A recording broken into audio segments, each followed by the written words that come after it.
என் கையில் இருக்கிறது ரொம்பவும் பவர்ஃபுல்லான ஒரு ஏர் டஸ்டர் ஃப்ரெண்ட்ஸ். இதுலேருந்து காற்று பயங்கர ஃபோர்ஸாக வந்து வரும். சரி, ஓகே, இதை ஓப்பன் பண்ணி எப்படி இருக்குன்னு பார்த்தலாம். இதுதான் ஃப்ரெண்ட்ஸ் நம்ம வாங்கின ஏர் டஸ்டர். இது அகாரோ பிராண்ட்லேருந்து வாங்கியிருக்கோம். 1 இயர் வாரண்டி தராங்க. 1,20,000 RPM ஸ்பீடில் வந்து சுத்தம். அது போக 180 கிராம் விண்டு ப்ரெஷர் வந்து பார்த்தீங்கன்னா கொடுக்குங்க. ரொம்பவும் பவர்ஃபுல்லாக தான். சரி, ஓகே, இதை ஓப்பன் பண்ணுறோம் அப்படின்னா உள்ளக்க ஒரு யூசர் மேனுவல் ஒன்று தந்திருக்காங்க, எப்படி யூஸ் பண்ணுறது அப்படின்னு சொல்லிட்டு.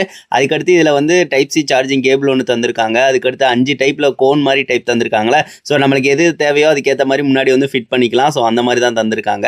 ஃபைனலாக நம்மளோட ஏர் டஸ்டர் வந்து இருக்குங்க. இது நல்லா வெயிட்டாகவும் இருக்குது. ஸோ இது வந்து நல்லா வந்து பார்த்திங்கன்னா பயங்கர ப்ரெஷராக வந்து பார்த்திங்கன்னா ஏரை வந்து வெளியேற்றும். ஸோ சேஃப்டிக்காக அந்த ஒரு இது கார்டு மாதிரி தந்திருக்காங்க, அதை எடுத்து விட்டுக்கலாம். ஸோ இதில் பவர் ஆன் பட்டனும் டைப் சி சார்ஜிங் போர்ட்டும் வந்து பார்த்திங்கன்னா இருக்குது. சார்ஜ் ஏற்றுறதுக்கு முன்னாடி டிஸ்பிளே ஒன்று தந்திருக்காங்க.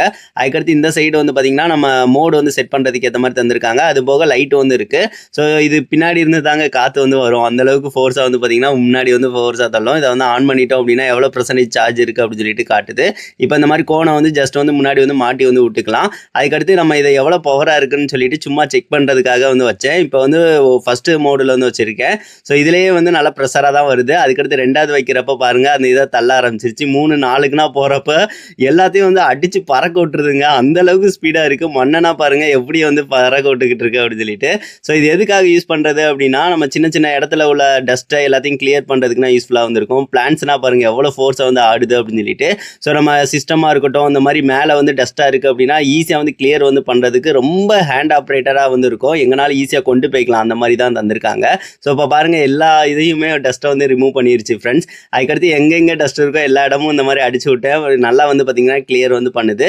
ஸோ வெளியில் வந்து குப்பையாக இருக்குது அப்படின்னா அதை தூத்து விடணும்னாலும் இந்த மாதிரி தூத்து விட்டுக்கலாம். அப்படியே குப்பைகள்லாம் அப்படியே பறக்க ஆரம்பிச்சிருதுங்க.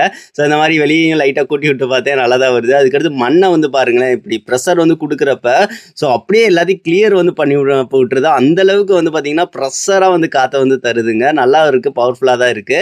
அதுக்கடுத்து அப்படியே வண்டி மேலே உள்ள அந்த சத்தைகளெல்லாம் அந்த மாதிரி கிளியர் வந்து பண்ணி விட்டேன். ஸோ எல்லாத்தையும் வந்து இந்த மாதிரி நல்லா கிளியர் ஆகிடுச்சு.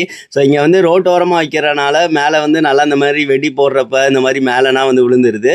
ஸோ இதெல்லாம் கிளியர் வந்து பண்ணுறதுக்கு ரொம்ப யூஸ்ஃபுல்லாக வந்து இருக்குது ஃப்ரெண்ட்ஸ். நல்லா இந்த மாதிரி வந்து பார்த்திங்கன்னா கிளியர் வந்து பண்ணிவிட்டேன். இப்போ இது போர்ட்டபிள்னால எங்கனாலும் ஈஸியாக வந்து இந்த மாதிரி எடுத்துகிட்டு போய்க்கலாம் பேக்கெட்டில் வச்சுக்கிட்டு. ரொம்ப யூஸ்ஃபுல்லாக தான் ஃப்ரெண்ட்ஸ் இருக்குது. இது எப்படி இருக்குது அப்படின்னு சொல்லிட்டு மறக்காமல் ஒரு கமெண்ட் பண்ணுங்கள். இந்த ப்ராடக்ட் வேணும்னு நினச்சிங்கன்னா வியூ ப்ராடக்ட்டில் தான் ஆட் பண்ணியிருக்கேன், வேணால் செக் பண்ணி பாருங்கள் ஃப்ரெண்ட்ஸ்.